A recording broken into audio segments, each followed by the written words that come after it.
Hello, Tom.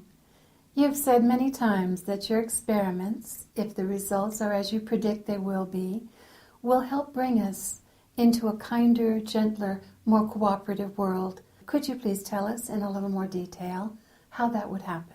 Sure. That is a rather large logical stretch, going from physics experiments and quantum mechanics to a kinder, gentler world to live in. And it's not obvious, all the steps one would take to go from one to the other. But indeed, they are related. The physics experiments are experiments to provide very solid evidence for virtual reality indeed being the state of our universe, that this universe is a virtual reality. That's a hypothesis now. It's called the simulation hypothesis. But there's not been a lot of strong experimental evidence for it. There's been dozens of efforts to produce some experimental evidence, but mostly they kind of come out, well, yes, it looks like it could be a virtual reality, but they don't really make a strong enough statement to capture the majority of scientists. After all, this is a pretty strange pill to swallow, that we live in a virtual reality, that our bodies are just avatars and that we are consciousness and so on. That's a rather big step, and it requires science to give up on a belief it has that this is a material reality based on matter, force, space. We've believed that now for hundreds of years, and to have all that, have that materialistic rug pulled right out from under our feet is a rather big thing. So scientists need not only a little bit of proof or showing that virtual reality does better physics, they need something that will help them get over that barrier of 300 years of scientific belief in a materialistic reality. And these experiments will do that.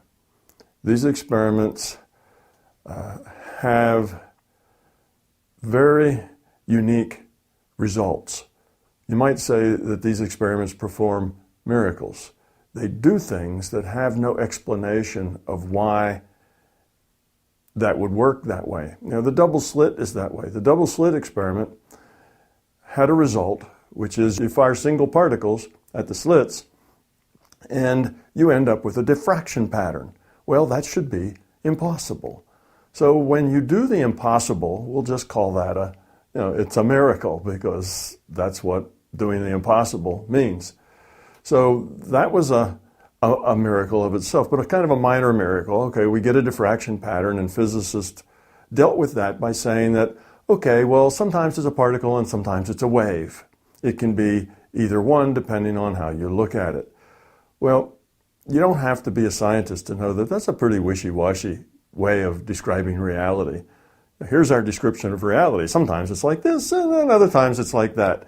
And that's not really very satisfying, but they had no other choice, because that was the miracle that happened. You send particles one at a time through slits, and they distribute themselves in a wave pattern, not a particle pattern. Okay, so now my experiments are going to do some things that are even more dramatic as far as performing miracles. That is, things that should be impossible.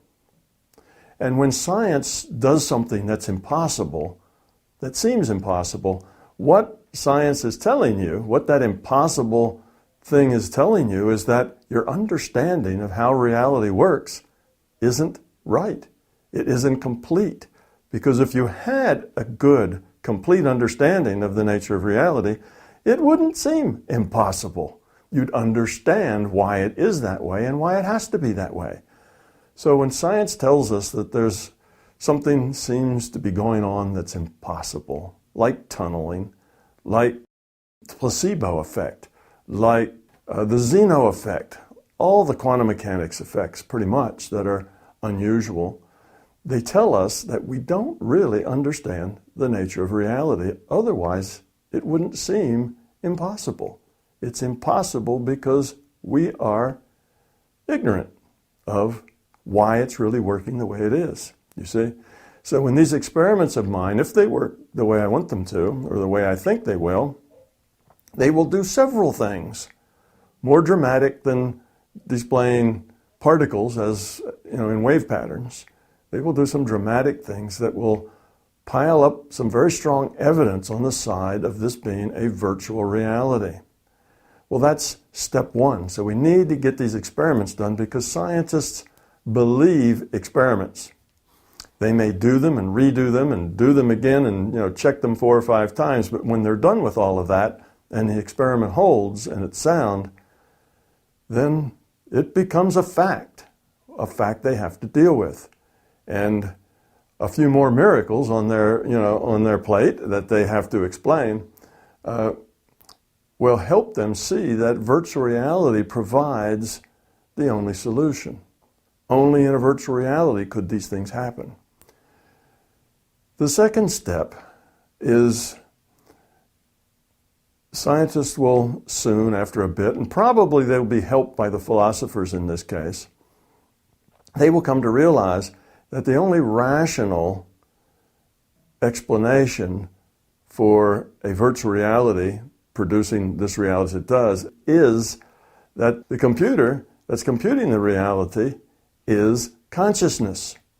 Now, we discussed this in the last time that we had a chat. We talked about different ways of seeing a VR. And you can see it as consciousness is the computer, and that makes sense. But you can see it as aliens are the computer, or future humans are the computer, and that just doesn't make sense. It doesn't hold up. It's not logical. The only logical conclusion you can come to is that consciousness is the computer. Well, when you come to that conclusion, you then have to also accept that this virtual reality is a subset, is computed by something else that's bigger, something that is non-physical to us. Because a virtual reality can't be computed from inside the virtual reality. It has to be computed outside the virtual reality. And because virtual realities work with a player communicating with a computer. If the player and the computer are communicating, they have to be in the same reality frame. So the source of our reality has to be consciousness, you see, because the computer has to be within this consciousness system. That's the only way, that's the only logical way that falls out. There isn't any other way that is logical. And eventually science gets around to being logical, even if they deny and they can stick their heads in the sand for a while. But logic does win out in the end. So the experiments cause us to see that virtual reality is a very good assumption, which gets us to the point that consciousness is the computer, which gets us to the point that we, our bodies, are avatars, and the player, our consciousness, is the one making the choices. And that the computer and the player, our consciousness, are non-physical to our virtual reality. Well, then logically from that, we see that we're a subset of something bigger, more powerful, and more fundamental than we are, and that superset is non-physical to us. Well, now that's a real big idea. You see, science now starting to sound like theology. You see, theology's been telling us that there is this non-physical source somewhere, and we are a subset of that, and science has always said, nonsense, where's the proof? Well, you see, we're getting to the point where our physics is coming to the same conclusion, but that there is this system of consciousness of which we are a part, of which the computer is a part. We as consciousness are a part, and the virtual reality then has to be computed for some reason. A virtual reality is not just a trivial thing. It takes a lot of planning. The virtual reality had to start with a rule set that defined what interactions could take place. It had to then have an outer time loop. And then the run button was hit, and it starts to evolve, And what it evolved into is this universe with planet Earth, our solar system with the sun, and we inhabiting it. That's what evolved. Well, that's not just a trivial thing that happened just because it happened and for no particular purpose. There is a purpose. Consciousness, then, logically, must be an information system. Consciousness is about information. That's what makes you conscious, is because you are aware of things. Now, in this virtual reality, you have 5 senses. You see, you hear, you feel, you touch, you taste. And that's how you know your environment. That's how you understand things. It's through that data, through that information. Consciousness is about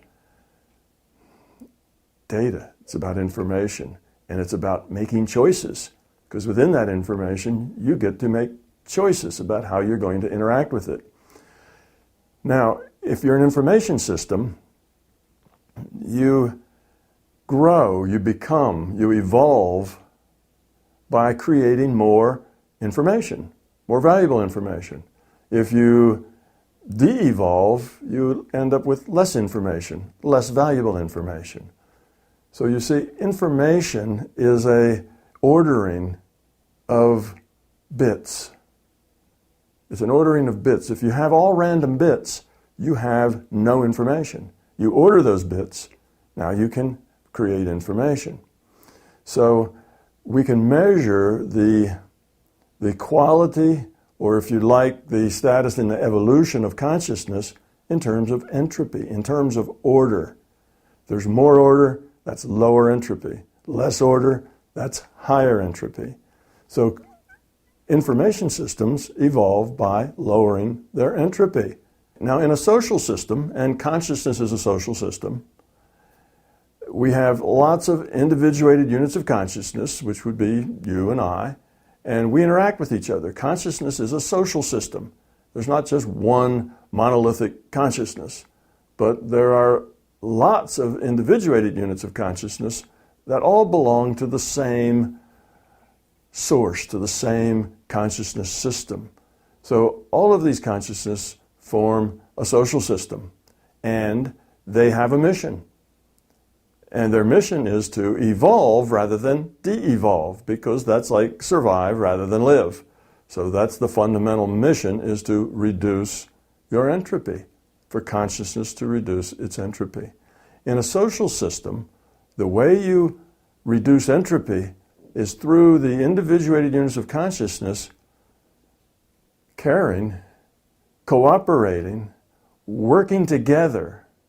You can produce so much more that way than if the consciousnesses are only for themselves, no trust, no caring, all about me.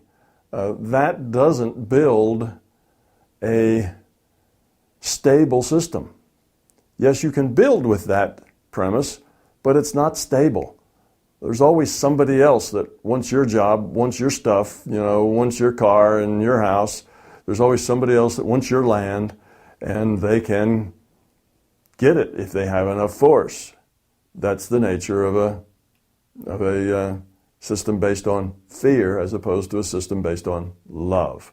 Okay, so I break it out into those two generalized groups. So for consciousness to evolve, to grow, to increase their quality, increase their information and the significance of the information, they need to learn to be cooperative, caring. It needs to be more about other. And everybody has to win. The other way, there are winners and losers. Most of the people end up being losers, and a few of the people end up being winners. That's just the nature of that system. Eventually, a few people are in charge, and a few people have most all the resources. The other system, everyone's existence, everyone's personal freedom, everyone's ability to do as they choose is optimized. There's maximum amount of personal freedom in the other system. And because of that, it produces more. It optimizes what it can do with the resources that are available. So now let's kind of back up. So we have experiments that make virtual reality more plausible. We have then logic that says consciousness is the computer. We have a virtual reality created by consciousness for a purpose, and the only real purpose that consciousness has is to evolve, is to stay alive, not to de-evolve into nothingness and no information and disappear. So why would consciousness create a virtual reality? In order to help individuated units of consciousness lower their entropy, raise the quality of their consciousness. In other words, the virtual reality is a entropy reduction simulator. It's a way that individuated units of consciousness can make choices, can interact, can express themselves, and in doing so get feedback. And if that feedback is something that is joyful and good and rewarding and maximizes their own potential, then they are raising their level of evolution. They are evolving the quality of their consciousness. If that feedback is that they're miserable, unhappy, struggling, can't seem to get it together, that would say they're doing the wrong thing. You see, that's saying that's fear-based.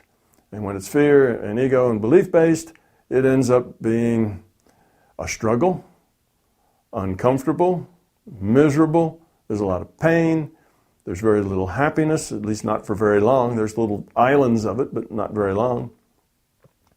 And it doesn't take much of an awareness to look around us and see where we are right now as a human species on this planet. We obviously are in that fear-based camp.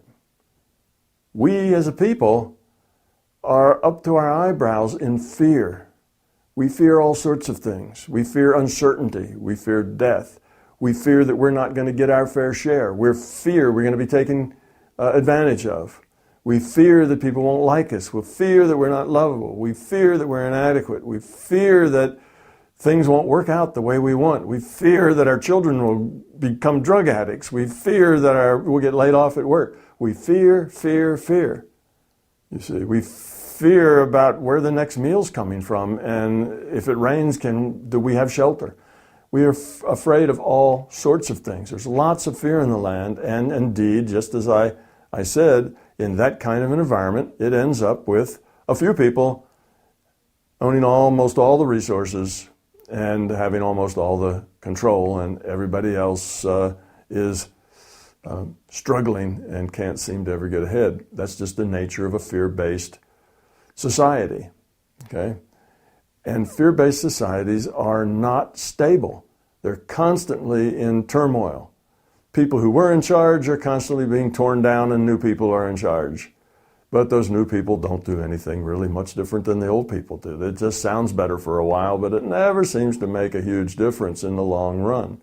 So there's constant turmoil in a fear-based society. So you see the connection now. We start with experiments. Experiments eventually get us to consciousness as the computer. It's the only logical answer to who's created this virtual reality. Consciousness system has, and we're a part of that system. And why?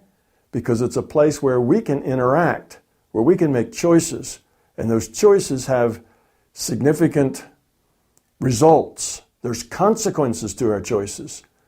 And by those consequences, if we are optimizing our interactions with other people, then we are interacting with love and caring and cooperation. And that's growing, that's evolving. If those choices lead us to misery and unhappiness, and it's all about me and my ego and what I want, and this is what I believe, and you need to do what I want, I'll try to manipulate you to do what I want, I'll try to control you if I can to do what I want, then that is a dysfunctional society that's based on fear. So once we understand, once the scientists now tell us that we are avatars in a virtual reality that is created by a consciousness system that is non-physical to us, that will change the whole attitude of millions, billions of people, because now we're networked. Now we have the internet. These ideas don't take 500 years to spread to the next continent. These ideas will spread in a matter of a decade. It's a whole different ball game that we are here to evolve the quality of our consciousness. And this is all just a logical stream. Now, no, everybody won't get that like on the second day after the experiment is done. We'll do the experiments and that'll take a while, another 5, 10 years before people really get it and stop making excuses and let go of the denial, and all that will take some time. It's not going to be quick. The truth isn't fragile. If you're patient enough, the truth will eventually float to the surface. So eventually, we'll see ourselves as in a virtual reality. It's a trainer, just like a flight trainer is for pilots. It's a trainer for us pieces of consciousness to interact with each other within a context where there's definite consequences. You see, if we just interact with each other as consciousness, all we do is move data back and forth. We just communicate with each other. There's not a lot of consequences to that. There's not a lot of moral choice and decision and feedback to that. So, to help our evolution along, we create a virtual reality.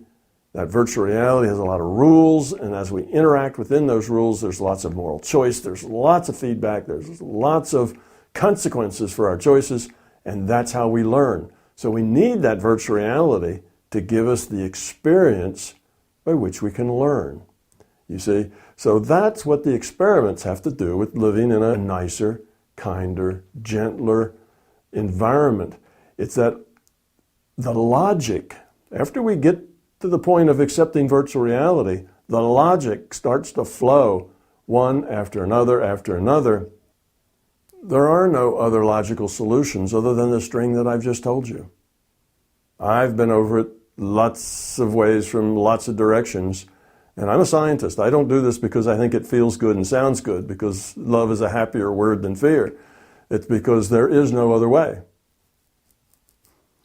So these experiments will show us more about who we really are, what being real has to do with turning fear into love. You've just described that, realizing who we are.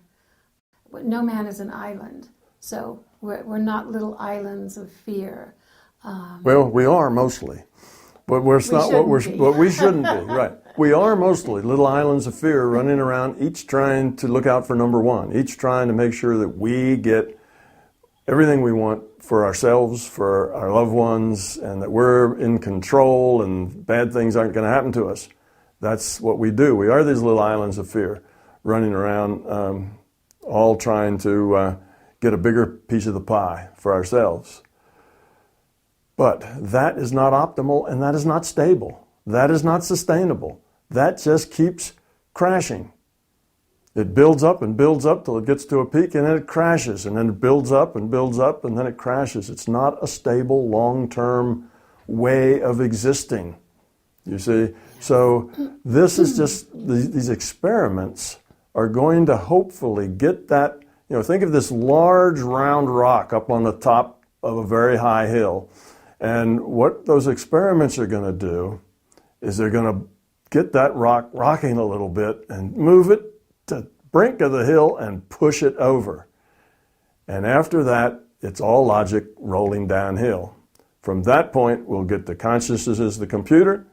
We'll get the virtual reality as a trainer for us to make moral and ethical choices by which we evolve our quality.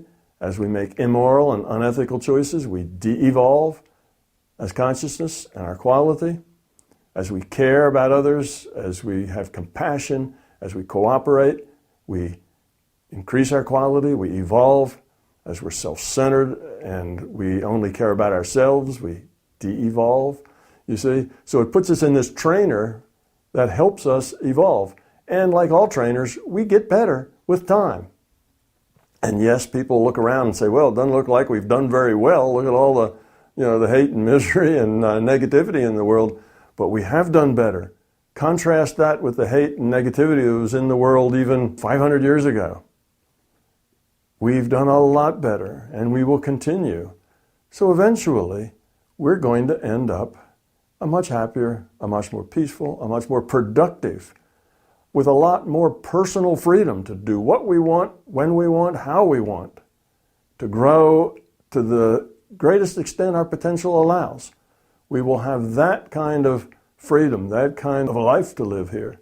And it all starts with pushing that rock off the edge of that hill. And these experiments are the thing they're the pry bars that are going to pry that rock loose and get it started rolling. Now, that rock eventually is going to roll down anyway, but it may take us another 2 or 3 centuries to get there. Again, the truth always floats to the top eventually, so we will get there anyway. But kinder and gentler, to me, I'd rather have that sooner than later. I don't think it can come any too soon.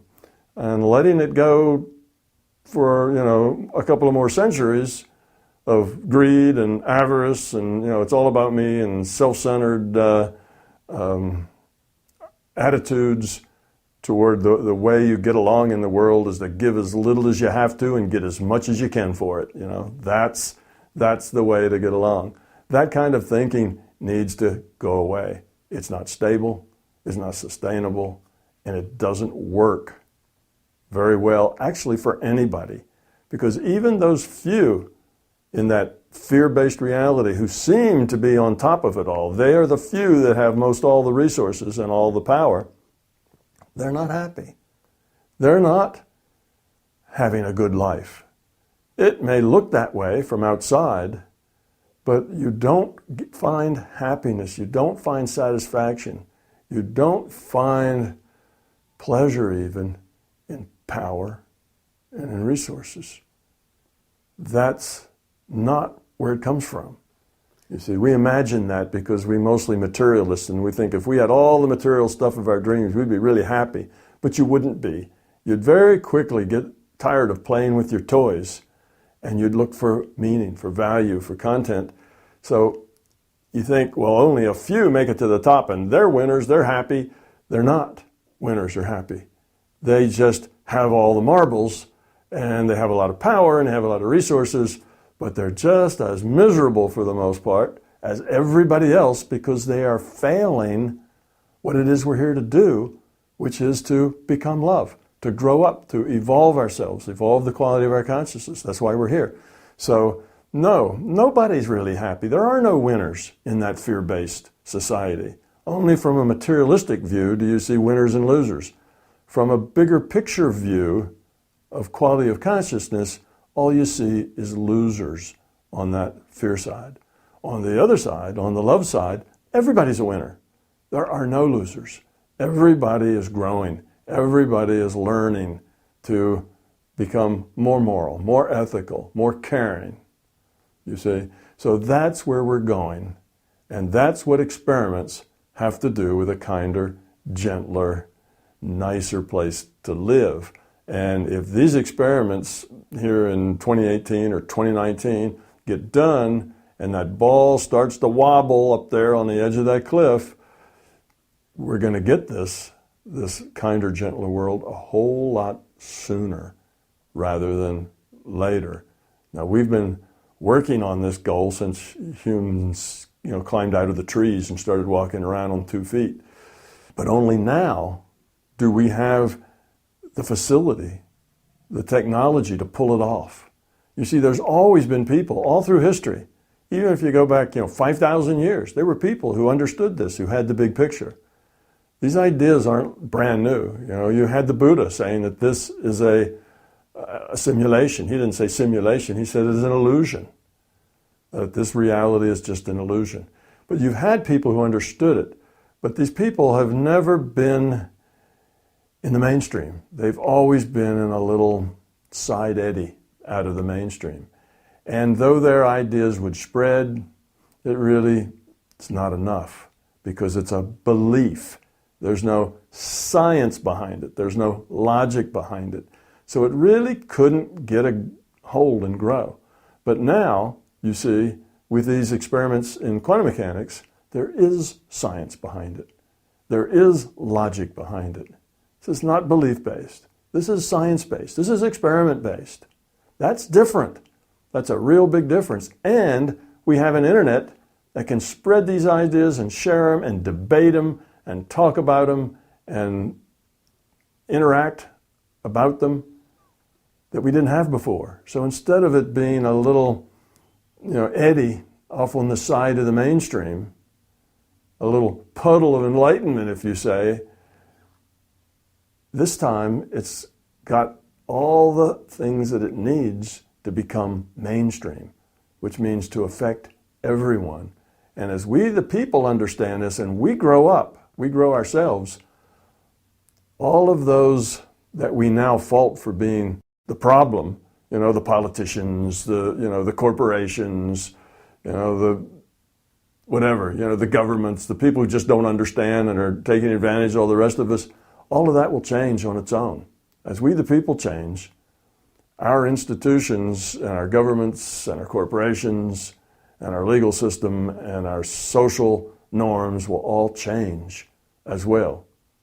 So, indeed, we have a chance to change the world here in a very big, very fundamental, very long-lasting way, just by changing the way we see ourselves and the way we see ourselves in the world and how we see ourselves interacting with each other. What's our point? What's our purpose here? Why are we here? See, all those questions get answered. And it starts with a couple of quantum mechanics experiments that pull off a couple of miracles that confuse the hell out of all the scientists who start looking for answers and reasons why, and who find that the only answer and reason why that makes any sense is that this is a virtual reality and consciousness is the computer. And from there, it's logic, all the way to this kinder, gentler world. So that's how they're connected. Thank you, Tom. Let's get this ball rolling on those physics experiments, shall we? Let's get the ball rolling, yes. Thank you. Indeed.